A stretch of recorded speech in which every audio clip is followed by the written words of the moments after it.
Go. Can you hear me? Yeah, Yes, Nice. and I think we started. excellent. AAP. AP. Get all my windows sorted out. Cool. Akumetsu, man. What's up? I'll bring up the chat. The chat window is open. Oh, okay. Damn, my cat keeps coming in. Get out, cat. Okay. What's up, everyone? Okay, it's filling up pretty quickly. Excellent. Okay, I'll give people 30 more seconds and then we'll kick off. I'm just gonna see if I can get rid of this large fat cat that keeps coming in. Hey, out. God damn it. There we go. Hungry. Okay, it is 11. Hey, AP. Akibitsu. Okay, it's 11 p.m. UK, midnight in Germany, 6 p.m. Eastern, and something o'clock on the West Coast. I've got no idea what time it is over there, but welcome wherever, whoever, and whatever you are. This is Andy XR, evil moderator from the Deforum Discord server, and welcome to our second AMA. Before we kick things off, just a little bit of housekeeping. As this is an AMA, the clue is in the name. The content is up to you. Literally ask anything. You can either use the chat. There's a right hand up in the right hand corner. There's a little bubble you can click and you'll see the chat come up. And those of you that would like to speak, you can use the raise hand icon also up in the top near the right. And if I see that getting activated, I can invite you to speak if you so wish, but there's no obligation to speak. Your written questions are good enough. This will last for between 45 minutes and an hour if we still have questions going on at that time. And yeah, just keep it cool, keep it clean. I recognize most of the people that are turning up, so I know that you're going to be good to our guest. And talking of our guest, let me give you the intro. So for the past 8 years or so, Enigmatic E has been sharing his passion for animation through his popular YouTube channel. Lots of emerging tech. He's created fun and dynamic animations using a variety of tools, including After Effects, EbSynth, Disco Diffusion, Warp Fusion, Deforum, Comfy UI, a bunch of others, no doubt. And despite his moniker, Enigmatic E is far from elusive. He regularly provides tutorials on these tools and more, demonstrating a deep connection with the technology he masters. And I first personally came across Enigmatic E when I was looking for help on getting Warp Fusion running on a local Google Colab on my machine. And I found one of his tutorials, and that was enough, and I was off. So yeah, he's one of the people who actually got me kickstarted on my AI animation journey. And in fact, I think one of the first pieces that stood out for me was his mirror portal stuff that he was working on. Mm. So without further ado, hello, Enigmatic E. How's it going? Hey. It's going good, and thank you guys for inviting me. Honestly, it's an honor. Well, it's a pleasure. And also before we start things, what do we call you? Is it Mr. E? Is it Dr. Enigmatic? Yeah. No, just E or Eric. That's where the E comes from. It's my name, so yeah, Eric is fine, or E for Okay. short. All right, cool. I think I'll use E from now on. Okay, thank you very much, E. So before we look at any questions that come up, could you just for the benefit of people that are in the audience, do you just tell us a little bit about yourself, like, and how you got to where you are now? Yeah, sure. I originally I graduated from college on 2018 with a degree in digital audio technology, and my career pivoted once I realized that um, there's not as many jobs available now for like studio engineers. So it's either I would have to be a sound engineer somewhere like where they do events or for a famous artist or somebody.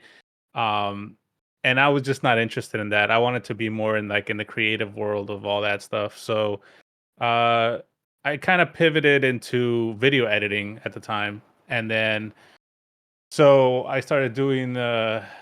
I interned at a studio where they were doing music videos, and I started to go into the shoots of the music videos, um, and that's where I learned how to edit and shoot video, and yeah, and from there it led to actually getting some gigs, shooting like weddings and doing corporate gigs and stuff where I was getting paid as a freelancer.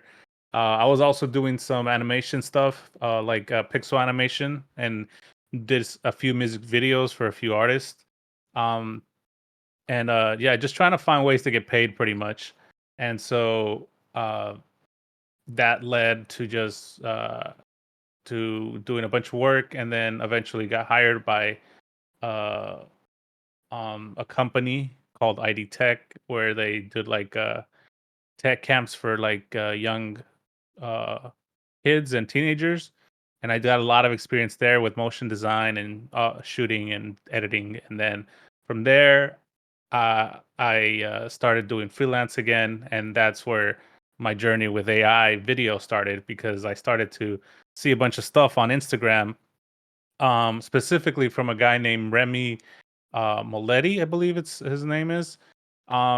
He was doing a bunch of stuff with this thing called Disco Diffusion, and when I saw what he was doing, I was just like, okay, like this looks different. How is this guy doing this?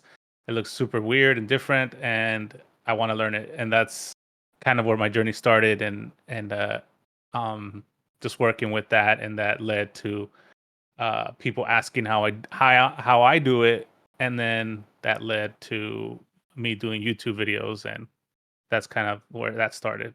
Hopefully, I didn't answer all the questions already, but yeah. Yeah, those will just switch off. Yeah, no, that's actually interesting because it seems like some of the like other AI content creators that I've had opportunities to either exchange messages with or talk to, quite a few of them have sort of like have a background in, they've had some sort of connection with music production as well. Mm, um, and that's certainly a fascination for me because I'm like a music producer, and I also like to do AI, and I'm always looking for a way of marrying up the two. So maybe we can get onto that a little bit later as well. So yeah. okay, yeah, thanks for that. And also I was noticing, like I was going back through some of your work, and it seems like a lot of the work that you've been creating and putting up on YouTube seems to be influenced by video game characters, and to some degree cartoons. Yeah. So what's behind that? I think it's just the era that I grew up in. Just like um, I grew up watching a lot of '90s cartoons, 2000s cartoons, anime. Um, I mean, it seems to be a big thing in the AI community, because that's a lot of what I see is like anime stuff. Maybe not so much cartoons, but definitely anime. Um, so a lot of that influence is, yeah, from the stuff I grew up with. Okay, but Yeah. were you ever a gamer? Yeah, actually, I haven't been gaming a lot lately, but I do try to keep up with what's out there. But I used to play a lot of like Street Fighter. I was into fighting games, so a lot of Street Fighter, like SNK games, Capcom games. Um, I was a big RPG fan. Like I played Final Fantasy, and um, yeah, more of like the I guess I'm more from like the PS3 era, like PS3, PS4. And then I just kind of, although I like playing games, it's just that I just don't prioritize my time with it anymore. Like I rather like work or do something that in my eyes it seems more productive, you know. But I still enjoy it. Yeah, yeah, fair enough. Now, I guess the irony is that we're all sitting on machines more than capable of running some awesome games as well, right? Yeah, definitely. That's kind of half of what my machine gets up to when I'm not generating stuff. So okay, yeah, thanks for that. So audience, if there's while we're talking, you don't want to hear me the whole time. If there's any questions that you've got for E, just put them in the chat, and a couple of us will keep an eye on that, and we'll make sure that we'll ask whatever comes up. So I'm gonna sort of crack on whilst people are thinking of questions. So if there was like an artist or a piece of artwork that inspired you to get into AI, can you remember what it was or who it was? I know you mentioned um, the Remy Maletti. So Yeah. so was it him in particular? Was it sort of his work, or were you also looking at other sort of more digital work as well when you were looking at his stuff? Maybe I can share my screen and just kind of show you what kind of where I was looking at the time. Yeah, cool. Let me see. I don't know if hopefully you guys can see this. Um, so I'm Yep. here on Remy's Instagram, and so it was not so much this stuff here. Oh yeah, like this one. I was like, how did he do this? Like to me, like I was seeing stuff like this, and I was just kind of like, okay, what is this? Um, uh, I'm trying to remember exactly which one like really resonated with me. I think it's stuff like when I start seeing like stuff like this, I was like, "How's he doing that?" I know, like, if for some of you who are a little bit, who are not from this, like, were in AI during this time, you're like, "Oh, this doesn't look so good." But at the time, it was like, "How is he doing this? Like, this is incredible." You know, like, how does he make it look like it's like a painting? You know, even though it looks very jittery, like it was very impressive at the time. And then I was seeing some of this stuff right here, and I was just blown away of how he was doing this. Even I mean, even today, I think it's very, very cool. Um, yeah, so this kind of stuff is like what I was wondering, like how is this person doing all this? And I had to like look through the comments and like discover it because nobody was really talking about it. Like today, everybody shares a lot of information about how to do stuff like this. You know, people share workflows, there's tutorials on YouTube, but at this time, it was very difficult to discover all this. You had to really, really dig or like, you know, really search for the answers. Um, yeah, this one was really popular too. Oh, wow. Yeah. So this is what, 2022, I think it says there, right? Where does it say At it? the bottom Yeah, there. yeah, 2022, June 2022. So It's sort of crazy, like, because like if you think about that, the stuff we're looking at now, that's almost like the stuff that was happening in the olden days. You know, and yet it was like, it was basically it was 2 years ago, and yet stuff has moved on so fast. It's incredible. This looks very disco, right? Is this yeah, was he using disco? yeah, he was using Disco. Um, yeah, and I think yeah, like I said at the time, it was like he was one of the few that I've seen that was doing this kind of stuff. I'm sure there are others, but this is the one that really inspired me to get into it. Um, yeah, initially I wasn't sure how this was being done. I thought maybe it was done like in After Effects or something with some kind of plugin or some kind of I don't know. But yeah, Huh. It's interesting. I think maybe others in the audience may have had a similar journey where they've come across this one piece of artwork and thought, A, how was that done? But also B, how could I do it? And I think for me, it was there were two pieces. One was by Sagan's, and it's called Coherence, I think it's called, and that just blew my mind. And I was like, okay, this is something that I have to create. And I think Sagan's also did. a music video for D'Antwoord, and it's very, again, it's very sort of disco, almost deforumish, but it just made me realize that this was a path that I had to follow. Hmm. And it would be so nice to find these creators and thank them personally for like setting us off on these journeys. Yeah. But so I there you go. So there's the videos just popped up in the chat. That's the one which I just said, okay, yeah, I have to build this. I mean, I haven't, but but I was definitely inspired to do that. Um, so let me just think. There are some questions. We are going to jump around on this. There's going to be all sorts of different topics coming up. So I want to give other people an opportunity. So we've got let's take it up to top from Faveo. He says, talking of anime and manga, what is your favorite anime and manga? Oh man. I know that it's a little bit. Some might think it's like a little bit overrated, I guess. But like, I grew up with Dragon Ball. And I know that like Dragon Ball Z, like even the first like Dragon Ball when the Goku was like a kid, I watched that a lot.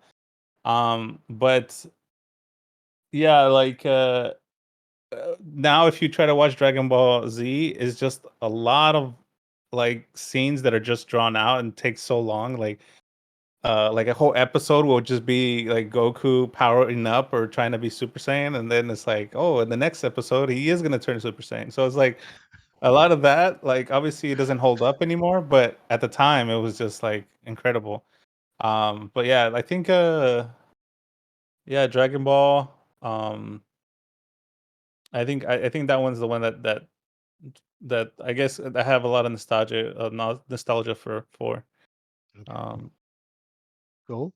Thank you. Thanks yeah. for answering that.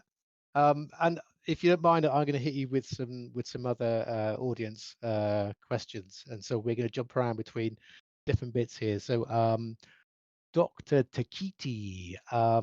So we're getting into Animate Diff, right? So we'll just get a little bit techie here. So it says here, do you think Animate Diff helped us a lot with consistency, or should we try to explore deforum techniques a bit, like go deeper in the deforum way of doing things rather than the Animate Diff?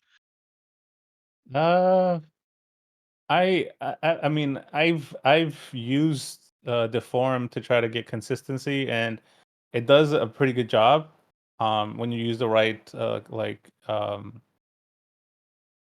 like control nets and everything.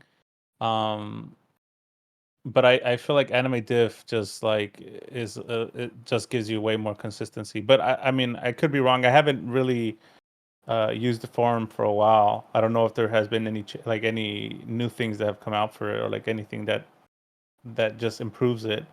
But I haven't seen anybody using it in that way to try to get like super consistent stuff. Um, yeah.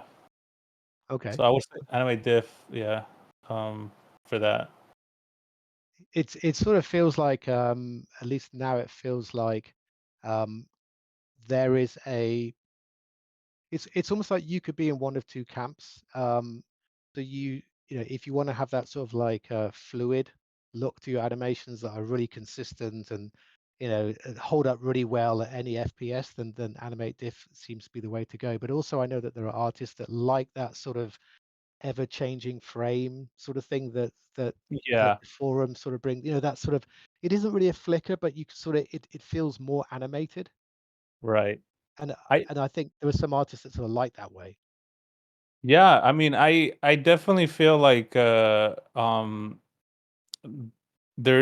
thing that I feel like is not being used as much with the forum is the audio reactivity that with like Parsec and stuff. Like I'm not sure if there's anything new that has come out, but that was the last thing I remember. And I just feel like I haven't seen a lot of that. And to me, that was always something that was like very impressive with that you can do in the forum. Um, but yeah, like there's a lot that you can do with it. Like let me share my screen again and show some of the stuff that I have on my page too, Yeah.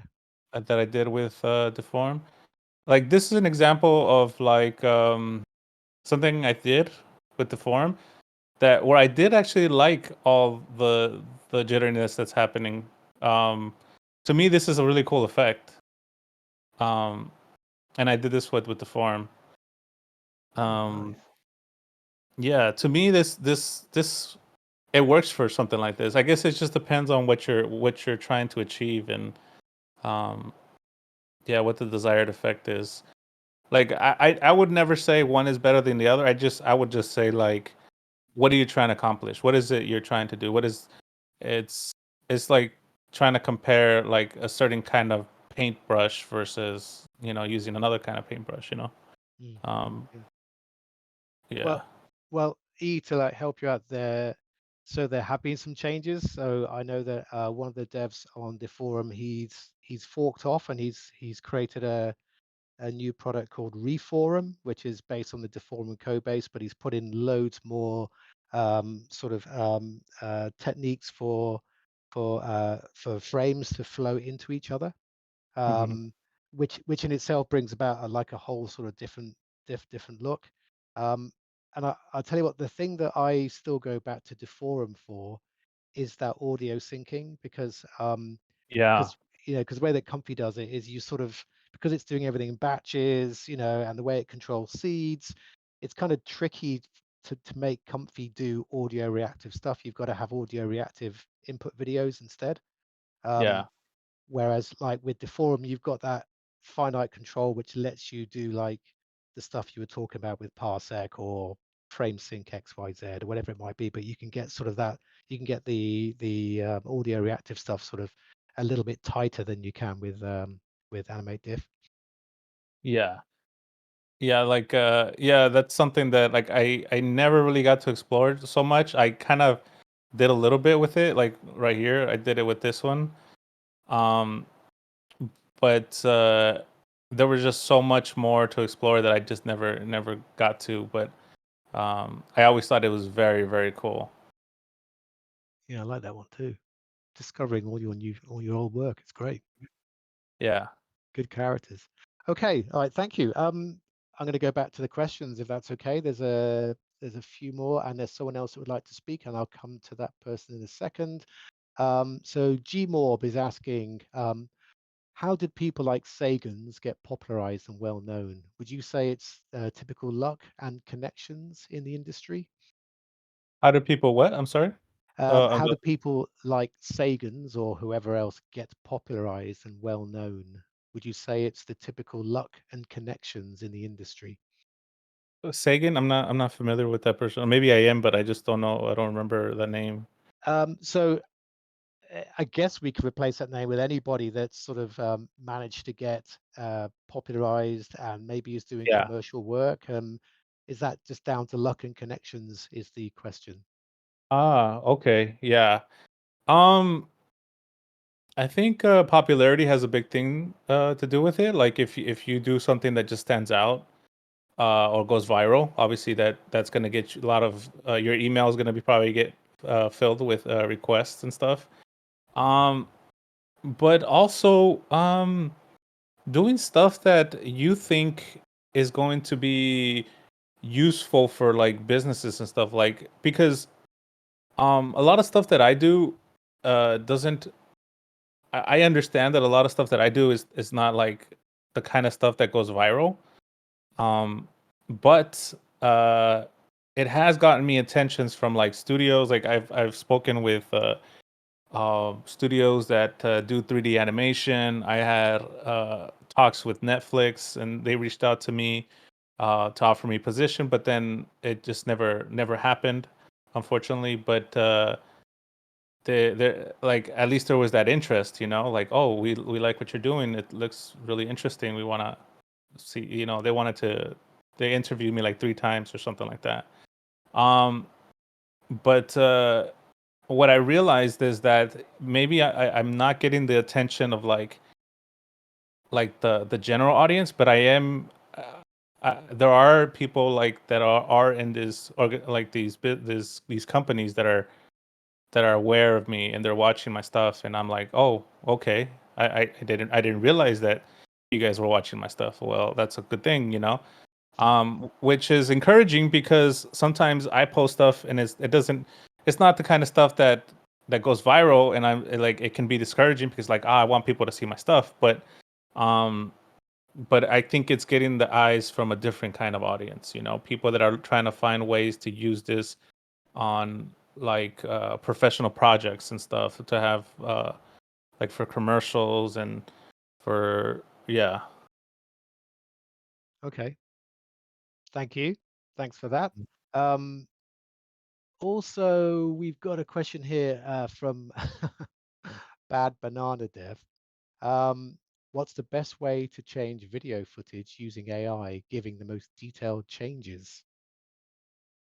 If you need more on that, we can ask him for some more.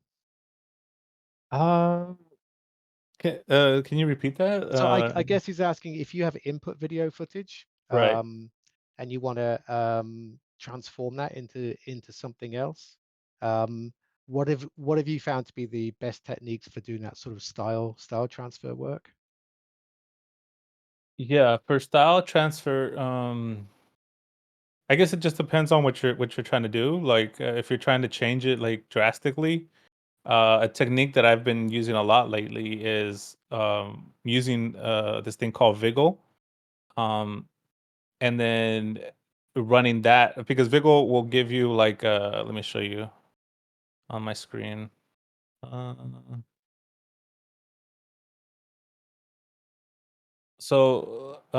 so Viggle, can you guys see my screen? Yep. Okay.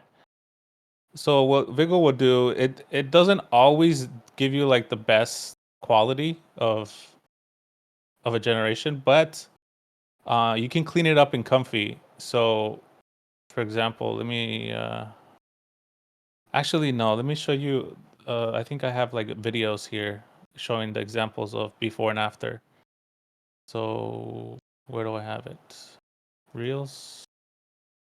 So yeah, here's the best example I can think of. So this top is like Viggle, right? And you can see the quality's not that great. But like it transforms it enough to where once I run it to Comfy, it gives me like a good it gives me like a good it improves the image. Um Now, the great thing about this is that it doesn't have to follow the shape of the original person because Viggle will go beyond that, beyond the shape of the person. So if you're trying to do that, this is what I've been doing recently, um, and it's the same one I did right here with this one as well. Um, and if you're going for something that's going to drastically change the subject, then that's how I've been doing it. And but if you're trying to just change them just um and keep this like a similar shape, then I would just run it straight in like that with Comfy like I did right here. This one is actually like a 3D model of Miles Morales that I put together through Luma Labs like text to 3D, and I just use Mixamo to animate it. Um, and then I ran it into Comfy, and then it gave me this.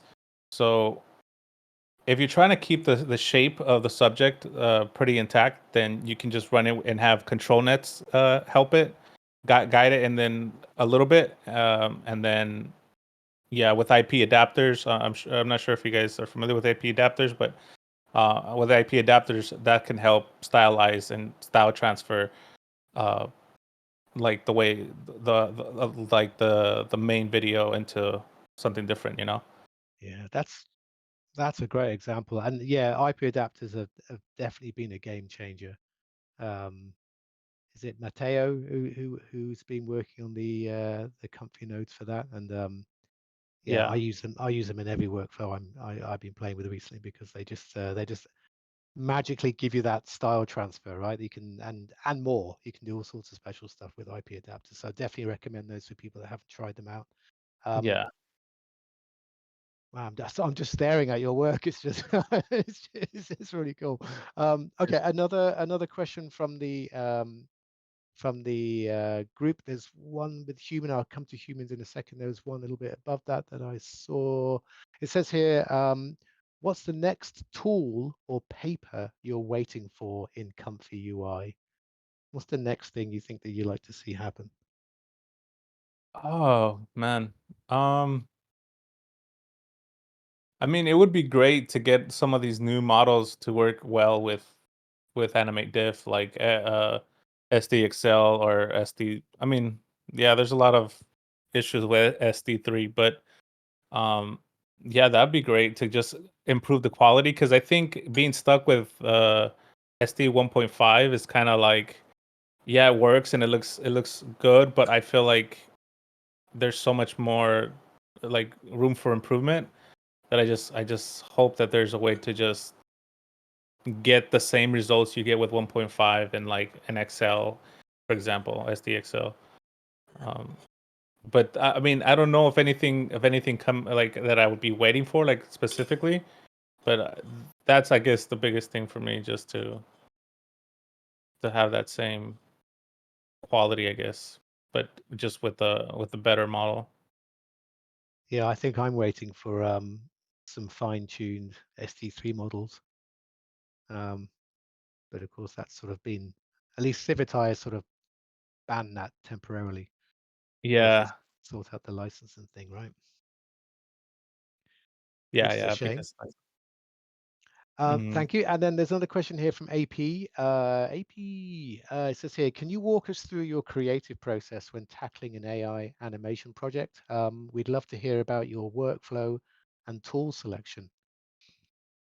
What do you think of So that? yeah, I think so yeah, like if I'm doing something for like again, if I'm using something through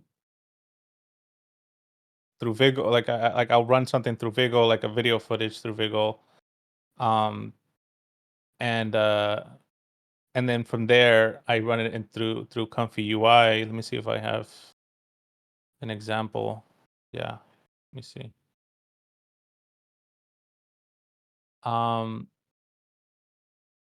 so yeah, so here I'm using an AP adapter with this image right here, and this is how I'm getting like the character to look like this right here. But I did use the initial video is a Vigo video. Um, and the great thing about and this is not me promoting Vigo, by the way. Like I'm not saying Vigo is like a great tool. It's just what I use. Um, and I sometimes it gives me really bad results, and sometimes I'm really impressed by what it gives me. Like for example, let me let me play one of these right here. Oh no, no, it's not. Maybe I can show a different one. Yeah. So what I like about it is like it keeps a lot of like the original movements like when you run things through Animate Diff, it starts to like really like take away those subtle movements. Like if for example if a dancer is popping, like you lose a lot. Oftentimes Animate Diff takes away those little subtle movements, and but when you use it with Vigo and you run it and you just lightly add a little bit of like stylization with Comfy UI, then you still retain a lot of those subtle movements, and that's what I love about it. That this workflow is like running it through Animate Diff after you've run it through Vigo or anything. Like I even did that with my some 3D models that I did here, like this Naruto one, for example. Like there's this like 3D model that I created using Luma Labs AI again. So like right here, you see like this is me generating a head, generating the body, piecing it together, and then going into Mixamo, having it animate, and then just move the camera around, and then from this model that just looks very simple and like not a lot of detail to this. That's what I love to do. I love to grab something that looks very simple, and I love what you can do once you run it through Comfy. It cleans it up. It makes it look way nicer and better and presentable. So that's kind of what I try to do. And then obviously, I go into After Effects too sometimes and try to create mask and stuff if it helps out. Sometimes adding mask to help out, like for example, like if Vigo's having a hard time uh like figuring out the movements, then I come here sometimes to try to remove the background. Maybe it helps it out a little bit. Sometimes it does, sometimes it doesn't. Um and yeah, that's pretty much it. Wow. So you're definitely an After Effects king, because that seems to be It, it features a lot on your channel. yeah, I use After Effects quite a bit actually. Um, yeah, I it's sometimes like something that you just have to pull out once in a while if you have access to it. Yeah. Thank you. Yeah, that was a real detailed explanation. Thanks for answering that question from AP. I'm going to give the audience some more. Faveo says, is there any use case that you would use Automatic 1111 over Comfy, or do you prefer Comfy? Um, I think I like Comfy just because how easy you can customize things. But I do love automatics. Like it's just easier to navigate automatic because the UI is just so nice it's nicer to look at. Um, but I remember I was actually doing some Animate Diff animations through it, through automatic, and it was I was getting really good results. But then at some point, for some reason, it just like the control net stopped working. I'm not sure if what I did differently, but it just stopped working, and I'm like, I kind of gave up on it. Um, and I just couldn't figure it out. And I feel like with Comfy, you can see everything. Like you can see all the pieces, and you can kind of figure out, okay, this is where it's going, this is what's causing the issue, right? And you can fix it.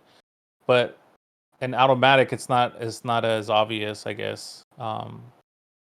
But Yeah, but in a way it's simpler to use. Like yeah, in certain ways it's simple, it's easier to use. yeah, But okay. yeah. All right, thank you, thank you. Visual Frisson has a question. Going back to what you were saying about commercial work, how has your experience been so far with commercial AI projects, and where do you see AI fitting into these projects and pipelines in the future? Yeah, I've done a few jobs, just like pretty much is like, oh, can you transform this person into this other person kind of thing. Um but yeah, for the future, uh I think we need a little bit more time for like I don't know if you guys seen this the Toys R Us commercial that came out that was made using AI. Have you guys seen that? I haven't, others may have. Let me see if I can find it. But yes, like Toys R Us, they like I guess it's like this official commercial using AI. Um, but I think they used a lot of like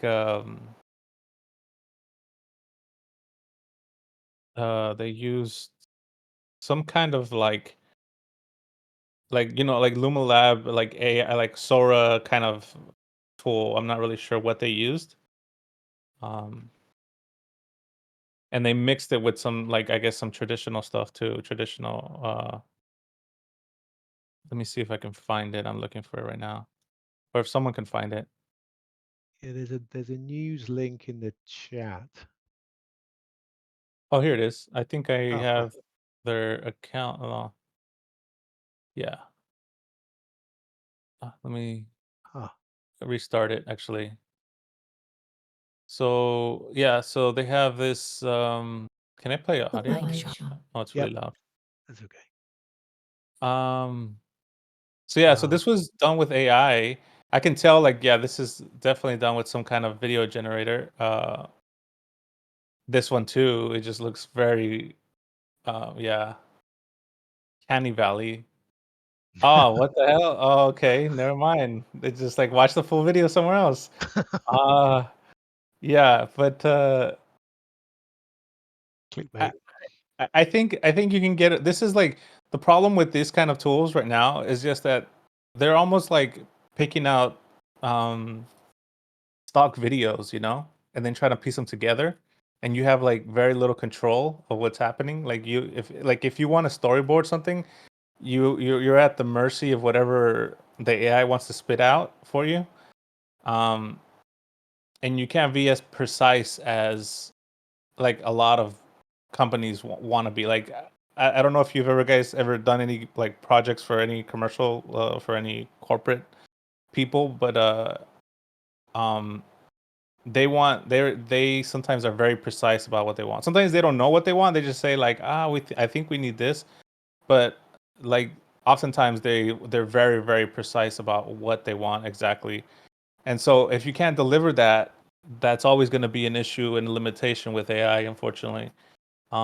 Until we can like somehow steer this, like the cameras, um, keep consistency with the characters, like with the characters, then I think that's always going to be like something that's going to stop like companies from wanting to use it completely. But I think it does really well for music videos. I can say that Mm. because music videos you can kind of go like all you can kind of get all random and do whatever. But yeah. Yeah, I actually I made the mistake of entering Runway's Gen 48 competition, and I started rendering scenes, and then quickly ran into the limitation where um, the scenes were just too different. Like there wasn't any consistency. So if I had a character in one scene and I wanted that same character to be in a new scene, it was really hard to get the same character again. So it was always, there was always that sort of element of chance. Yeah. Um, where it seems like the one that they're showing here, if they're using something like Sora or whatever else they're using, obviously they've almost nailed that because that kid that we're looking at seems to be consistent across the scenes. Yeah, that's what I'm noticing. I think I had this is the full commercial. But I think this is maybe they feed it like an image with the same kid. Maybe they even photographed the kid. Um and then this is how and then just ran it through whatever they used. I'm not sure what. Um but yeah. Huh. Some of this just looks very low quality, but I mean maybe that says a lot because of, Toys R Us is not as big as it used to be. So yeah, it looks like like the production doesn't look very good. Like it just looks like they A little bit rotoscoped it, overbaked. badly rotoscoped it. But yeah. Um, but I guess for them this is like, oh wow, this looks super professional and it's cheap. We have to pay just some guy like $500 or something. Um, but yeah. Okay, But all right. I think a lot of people. I mean, what do you guys think? I mean, I think that a lot of like low budget businesses might actually go this route just because it probably is way cheaper than to like shoot all this and do lighting and cinematography and all that stuff. You know what I mean? Yeah, I just okay. There's just another. Okay, humans drop something in. So share your thoughts on this. He's asking, what are your thoughts on AI and copyright? Oh man. I honestly I wouldn't really know because I just don't know where everything's gonna lead. I know I've heard so many people talk about it, but it's never like super clear. Like what's going to happen with that because it's like transformative, whether something's transformative or not. That's always like I guess a topic. But yeah, I think I'm not the right person to answer that just because I just don't know what the rules are exactly, like the law and everything Mm, about that. okay, fair enough. Fair enough. If anyone else has any views, feel free to chuck him in. I want to pull up a question that I wrote a little while ago, and I'm wondering if you can help me with this one. So have there ever been any? Are there any projects that you started that have been particularly, you know, challenging? As in, you've maybe come up with a concept, but then struggled to then realize it. Uh, Probably a lot actually. Um, Let me see if I have some examples, but yeah, I think something an issue that I always run into with with Animate Diff is like it does characters consistency really well, but it does not so well with like backgrounds. And that's always been an issue because I want to be able to blend the subject and the background somehow. But then the background is always kind of like warping or changing, um, and it doesn't always stay very consistent. And to me, that's kind of like the missing piece because I can get characters to look like animate pretty well, but not the background. And I guess that's always something that I like an issue that I always run into. But oftentimes, what I do is I just put a still background or something. But yeah, So, but are you? That sounds like though that you're sort of striving to do as much of your project in like a single piece of software though. If you're trying to get that sort of background work with foreground, I mean, do you try to constrain yourself that way, or because obviously you do use loads of other tools, right? So if you are yeah, struggling with things like the background not being consistent, I mean, you could just turn to another tool, right, and maybe do some masking. yeah, you can, but you always run into an issue where like it looks like something was like layered on top of another thing. When if you let AI kind of do some of the work, it helps blend the background and the subject a little bit better. Um, but yeah, it's not always necessary. Like I've done some stuff where I feel like I've blended the background and the foreground pretty well. Um, like let me see. So like right here, this latest one that I did, I really liked it, but you can tell like okay, this is separate from the background.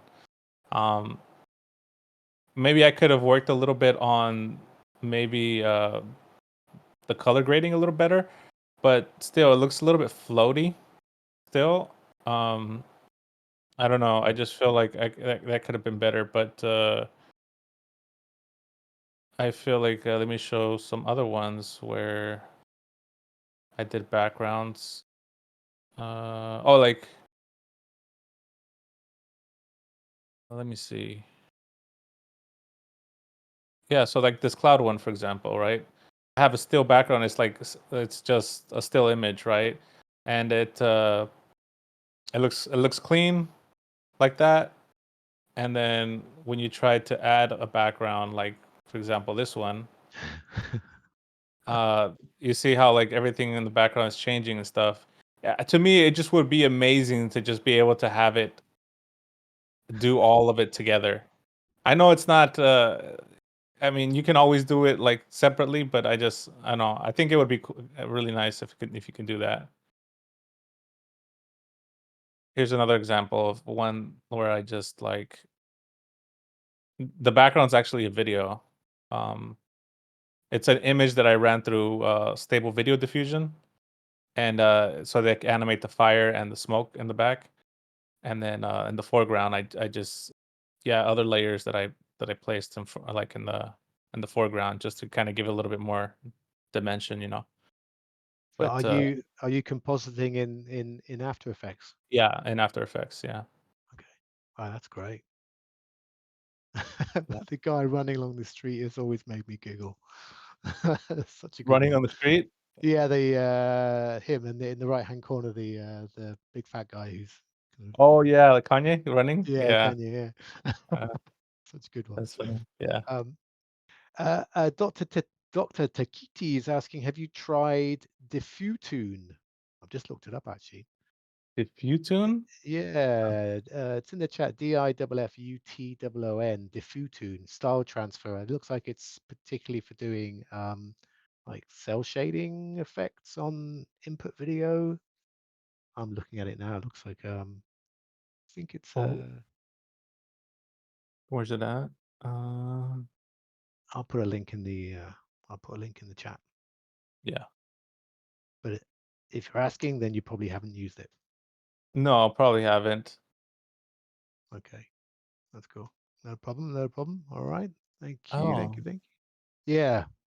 it actually looks really good right here. Yeah. Could be cherry picked, but still. Yeah, that's true. That's true. Could be. So how does it work? That you put just put like an image and then it does the rest, I guess. I'm assuming. Yeah, it looks that way. Yeah. It's kind of like a better version of Vigil. Looks like. Yeah. Yeah, Did you even the ever? background. Sorry, go ahead. Yeah. Yeah, it's quite cool, isn't it? Did you ever go any deeper with EbSynth? Uh, no, I didn't. I felt like because I've seen what people who dedicate a lot of time to it are able to accomplish, and I just kind of saw the limitations with it, and I just didn't bother pursuing more of it. Like, there's this guy named Tokyo. Have you heard of him? Tokyo.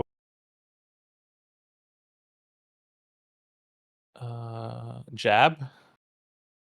He did a lot of stuff with Oh yeah. EbSynth. No, but this is not it. This is like another video. But I think he did one like yeah, this was definitely EbSynth, I think. Uh but yeah, he was able to do a lot with this, and I just felt like I saw okay what's possible with it. And I just felt like okay, well, I don't know if I want to go that route. Mm. Um yeah, because there's a lot of like smearing that starts to happen after a while. Like it looks good, but then there's just in certain ways it doesn't look good. Um, like here's some examples of one that he did. Yeah, actually, one of the audience, Eku, has said that EbSynth is great but massively tedious, and I completely agree. I remember when I was using it, if the character in your scene like turned away, then you'd have to split the scene, re-render the next one, make Yeah, different, and then it just meant you just had to do a lot of breaking up of things to make something look consistent. yeah, and it does really well with subtle movements. Like if you're moving very slow, it does quite well.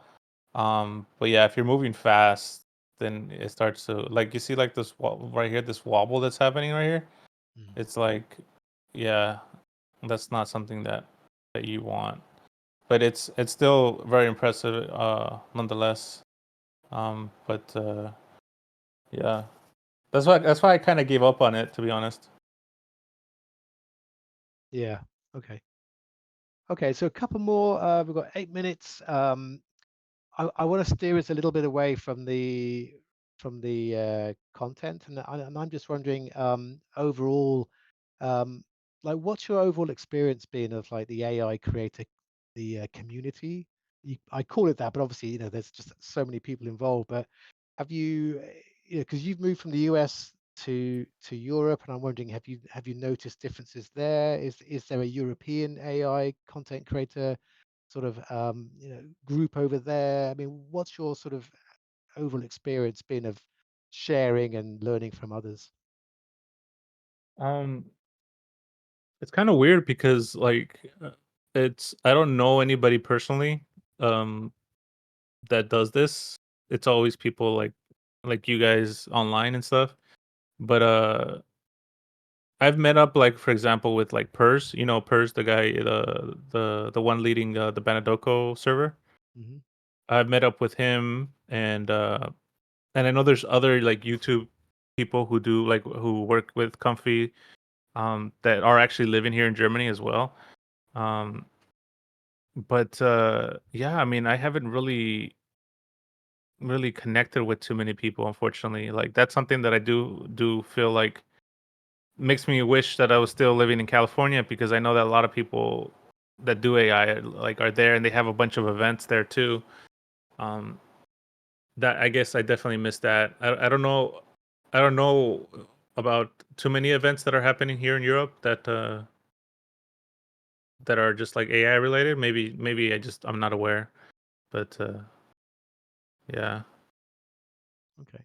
Okay. Because I've certainly found it to be a place where people are just happy to share, and it seems like people are just really happy to give up time, share workflows, share experiences. People that, Um, that you know here in Europe.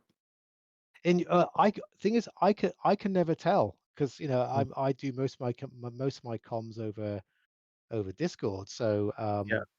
it's kind of it's like well, it's anonymous, but without being that, like I recognize all the names, but I don't know where they are, and Okay. Yeah. it just seems to be a sort of a place where people are always they're either on the cutting edge or they're happy to show you how they got to that cutting edge, which has been awesome.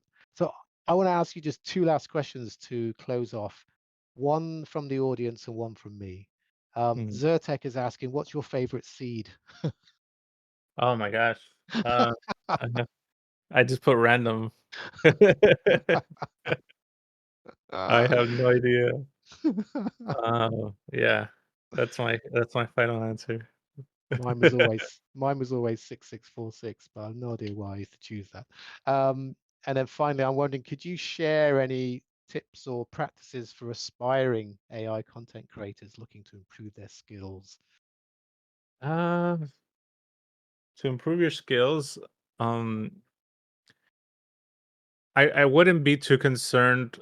Uh, I think I value more creative ideas over quality, and I think that a lot of people do too. Like I think that quality is important, but if you can come up with like something creative, I think that that will stand out. Um, but like I guess that's not the like the exact answer, but like um practice, I guess. Just practice, just keep working with these tools, like watch videos, um, tutorials and stuff. There's tons of like resources nowadays that weren't available before. So just play around with it and try to learn other tools. Like if you have access to like editing tools like DaVinci or After Effects, try to learn those things to try to like help you out and try to help you create what in ways that a lot of other creators are not doing, to just kind of uh, yeah, leave your mark and do something that's a little bit more unique and different than everyone else. Excellent. Thank you. Thank you. And that's been a good hour. And look, thank you for giving up your time. You are an hour ahead of me, so it's even later. It's like 1 o'clock in the morning for you. So I really appreciate that. And Yeah, thank you for taking us through your content and answering the audience questions. It's been a pleasure. yeah. Thank you guys for joining. Everybody that's here, appreciate it, and thank Yeah, you thank guys for inviting me. No, absolutely. It's been awesome. So thank audience. Thank you all for sticking with us and asking questions. It's always a pleasure seeing some familiar names up there. And stay tuned for the next one. We've got a couple more people lined up. I can't tell you who they are yet because I'm still trying to work out timings and stuff. But we've got two more at least who I think you'll find interesting, almost as interesting as Enigmatic E, but not quite. But in the meantime, I wish you all a good day, morning, evening, or night. And I'll see you in whatever server you hang out in. So it's good night from us. Thanks, Eric. It's been awesome. Thank you guys. Appreciate Okay. it. See you all. Peace.